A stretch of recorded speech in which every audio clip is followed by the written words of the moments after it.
एक समय में गधा और घोड़ा थे। ग्रामीण क्षेत्र में हवा घासों के बीच फुसफुसा रही और सूरज धरती पर सुनहरी धारियां बिखेरी।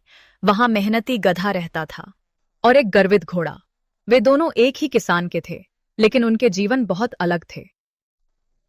गधा छोटा, धूसर और मजबूत था। हर दिन वह भारी लकड़ियों, अनाज और पानी के बैरल ले जाता था।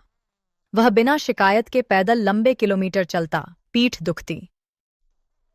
दूसरी ओर घोड़ा चिकना, लंबा, सुंदर था।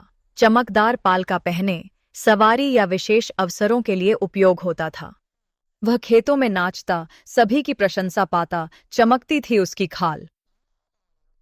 एक गर्म सुबह किसान ने उसके पीठ पर भारी ईंटों का गुच्छा बांधते समय गधे ने कराह उठाई।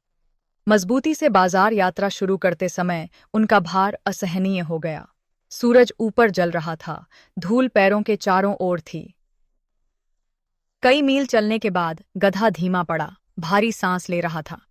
घोड़ा उसके बगल में बिना किसी झंझट के टटराते हुए देखकर गधा ने विनती की, भाई घोड़े, कृपया मुझे केवल एक बोझ उठाने में सहायता करें। मैं एक और कदम नहीं उठा सकता। घोड़े ने हंसते हुए अपनी मुंह उड़ाई। मैं ऐसा क्यों करूं? ईंटें उठाना मेरा काम नहीं है, आप इसके लिए बने हैं। मैं इंसानों को ले जाता हूं, कीचड़ नहीं।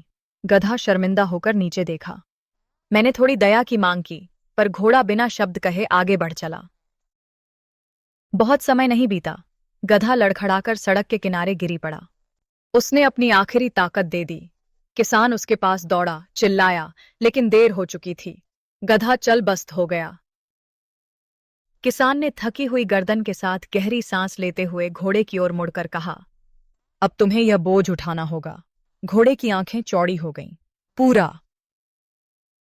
हाँ, ईंटें और गधे की पिछोई भी। अब से तुम दोनों काम करोगे, और इसलिए आप तान पास साथ साथ समते।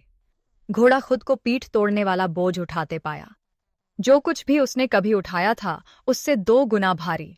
रास्ता लंबा लग रहा था, सूरज ज्यादा गर्म था, और अपने पोषित जीवन में पहली बार उसने असली मेहनत को समझा।